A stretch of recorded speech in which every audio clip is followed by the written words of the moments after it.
Assalamualaikum warahmatullahi wabarakatuh. Saudara-saudara sekalian, salah sidro warga daripada Gampung Aluarame, Kecamatan Kuta Makmur, Buluh Belang Ara, meninggal dunia tertembak dengan senapan angin, saudara sekalian.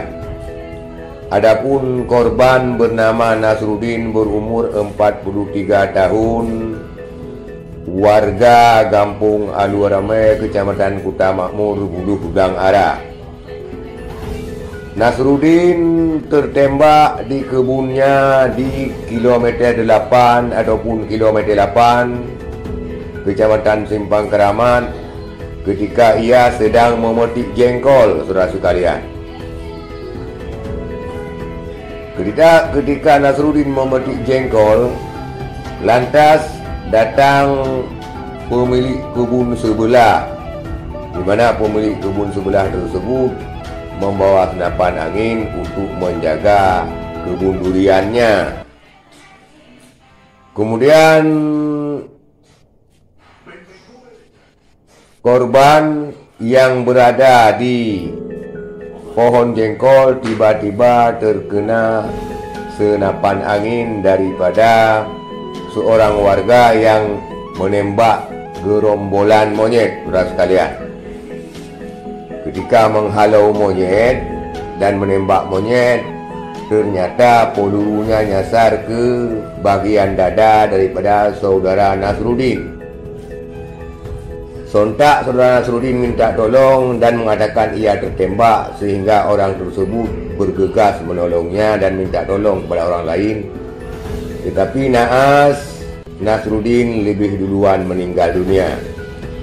Saudara-saudara sekalian, yang perlu kita ambil pelajaran di sini, berhati-hati dalam menggunakan senapan angin.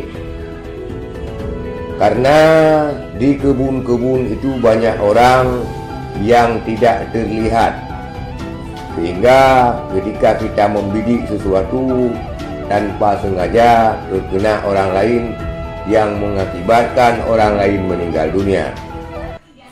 Saudara sekalian, Nasruddin meninggal dunia dan dikembalikan kepada keluarganya, sementara sang penembak ataupun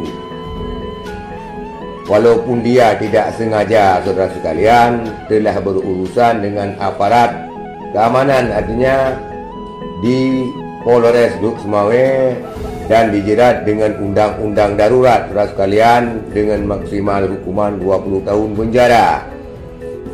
Saudara-saudara sekalian, maka berhati-hatilah dalam menggunakan senapan angin, apalagi di ladang, dimanapun kita tidak tahu ada orang yang mengakibatkan orang lain meninggal dan mengakibatkan kita masuk penjara, saudara sekalian. Inilah pelajaran yang dapat kita ambil, saudara sekalian. Kita berdoa kepada Allah semoga almarhum ditempatkan di tempat yang layak di sisinya, dan menjadi pelajaran untuk kita semua untuk berhati-hati dalam rangka menggunakan senapan angin.